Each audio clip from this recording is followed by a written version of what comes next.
Damon Hazelton Jr. I'm from Baltimore, Maryland, East Baltimore. I'm at Virginia Tech. I play receiver there.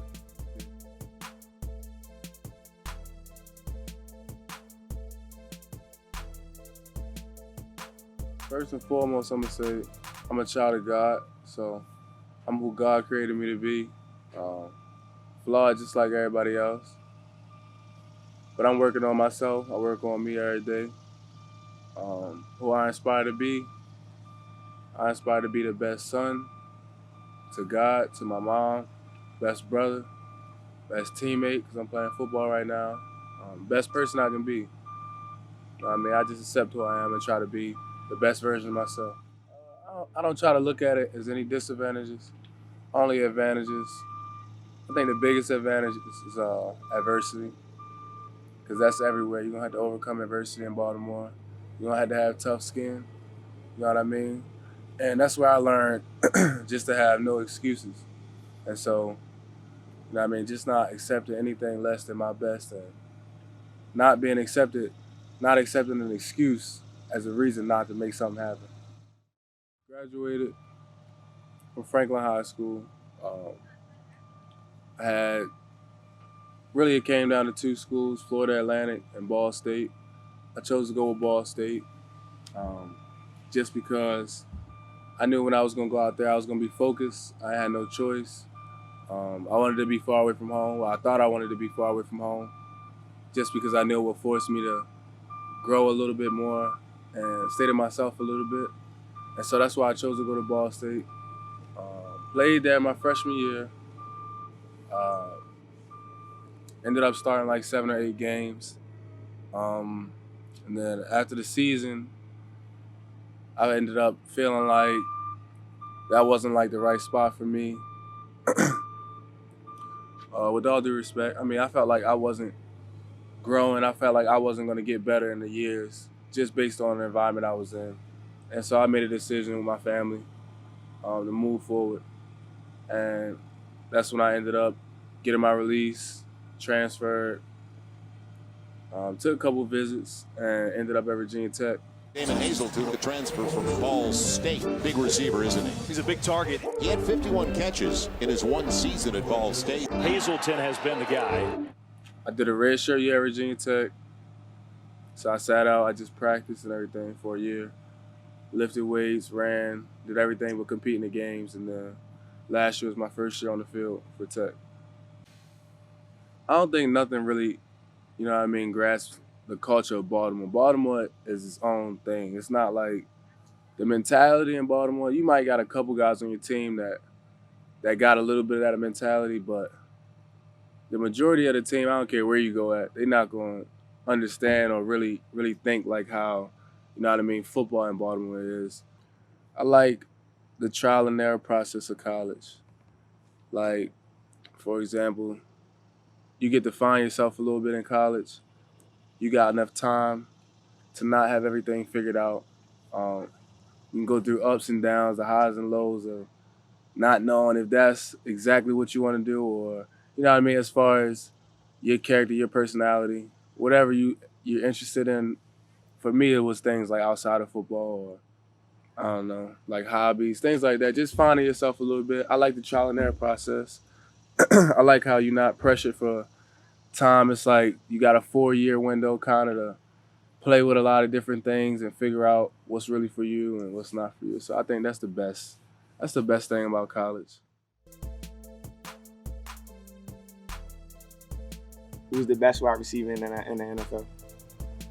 The best in the NFL? In my opinion, I think Julio is the best in the NFL right now.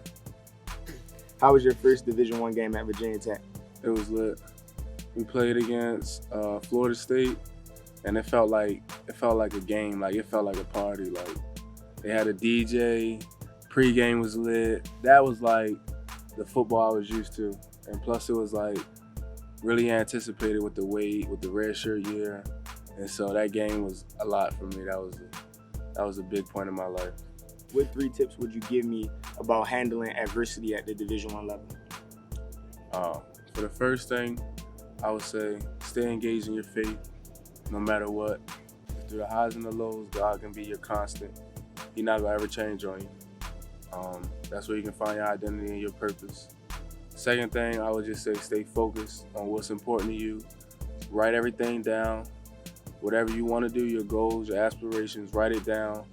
Write down everything you're going to do, plan out your days so that you make sure you're doing the right things, because in college you got a lot of time. So time management is key. It's like you're going to have to do a lot of things on your own. So making sure that you take track, you stay on track, and you write those things down, that's the most helpful thing for me, is just so I know I hit everything I was supposed to hit in the day, so that way I can sleep good at night knowing I put my best foot forward.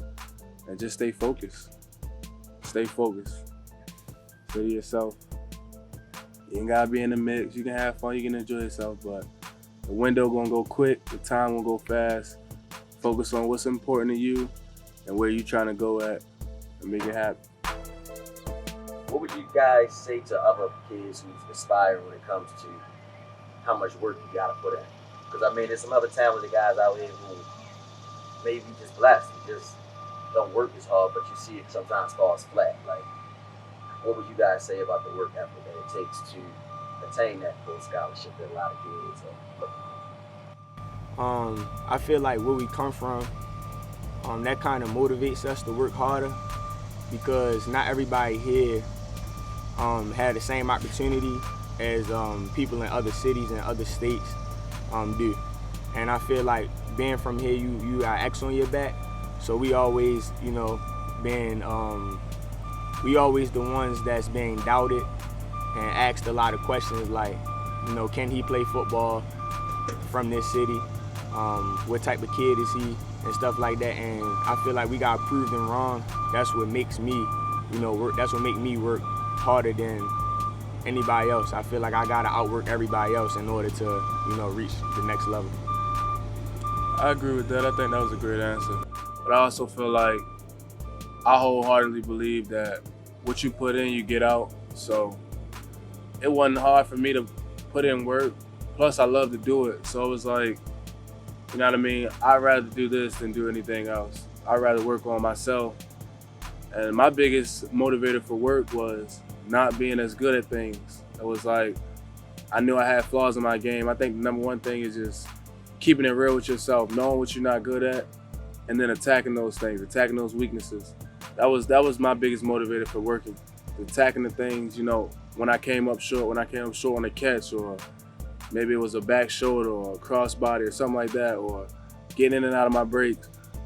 Working on those things in high school was what made me different, because I worked on my flaws and didn't focus on the things I was good at. I kept it real with myself.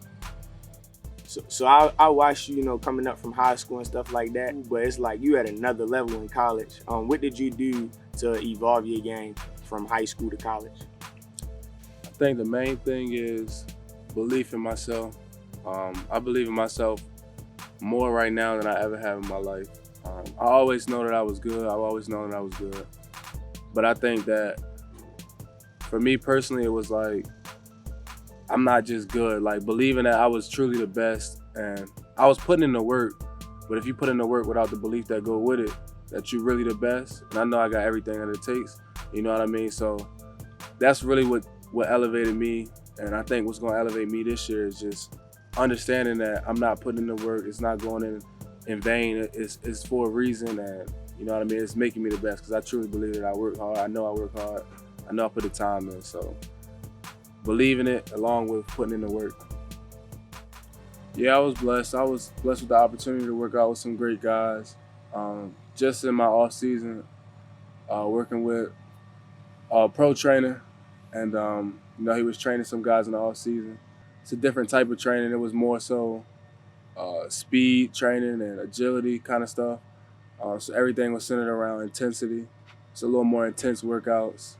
Pace was faster, but the main takeaways that I got from it was just how hard it is. You know what I mean? How hard those guys work. A lot of people don't see, the top guys in the NFL, because if they don't post what exactly they're doing, they don't understand that those guys are working. Like, that's their livelihood. That's how they make their money, feed their families, and they work extremely hard. It's not just, the pictures you might see or a little clip you might see. It's a lot of work that's actually getting put in.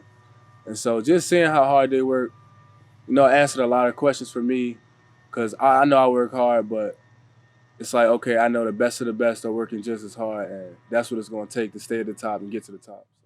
I fell in love with football when I was 5 years old, when I first played it the first time.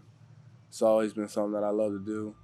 I think, you know what I mean, just because it was the first sport that I was introduced to, it became something that I grew to love. But always been on my heart, always been something that I wanted to do ever since I was young. Damon Hazelton Jr., 410 and beyond, at Virginia Tech. Shout out to Baltimore, Team Brainstream.